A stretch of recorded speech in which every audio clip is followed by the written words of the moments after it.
Ak s peniazmi máme spojený pocit stresu, tak je to len preto, že tam máme nejaké premýšľanie, ktoré sa nám zdá byť skutočné. A peniaze podľa mňa neboli vymyslené na to, aby sme s nimi mali spojený stres. Takže je to ako keď sa učíte možno nejaký nový jazyk, alebo idete niekde na dovolenku a počujete jazyk, ktorý ste možno v živote nepočuli, ak máte tú skúsenosť a teraz neviete ani odlíšiť, že v tej jednej vete, že čo sú tie jednotlivé slová. Sa vám to zdá byť všetko ako keby jeden zvuk, taký zhluk jedného zvuku.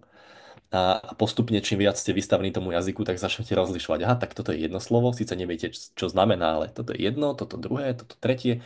A začne sa vám to ako keby tak tie slová z toho jedného zvuku sa vám začnú oddelovať.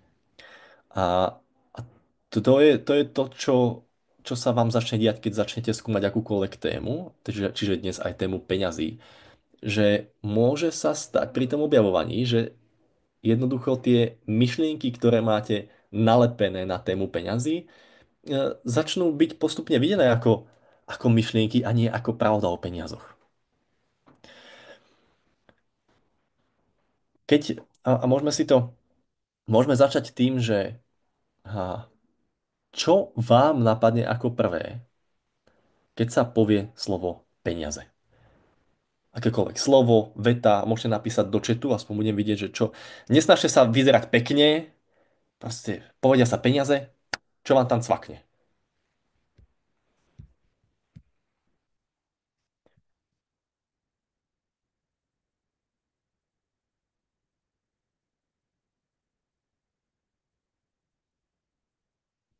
Účty, láska,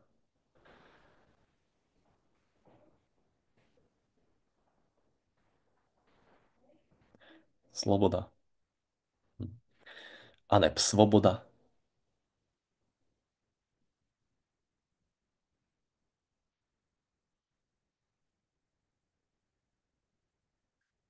OK, dáme si ešte 20 sekúnd.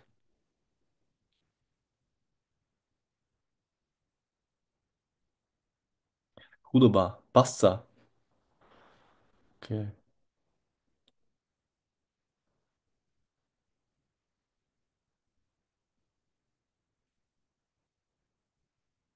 Každému, co jeho jest.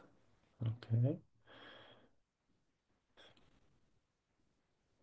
Keď na chvíľu zostaňme naozaj iba pri tomto krátkom, veľmi jednoduchom cvičení, že všimnite si, že ako vlastne funguje mysel. Povie sa jedno slovo a nám k tomu automaticky naskáču ďalšie slova,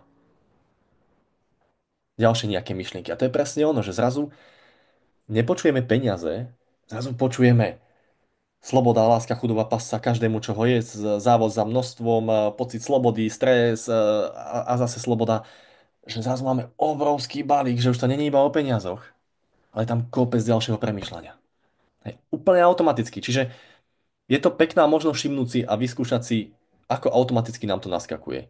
A keď si to nevšimneme, no tak potom si myslíme, že my premýšľame o peniazoch a v skutočnosti premýšľame o niečom úplne inom, čo možno s peniazmi naozaj nemá nič spoločné.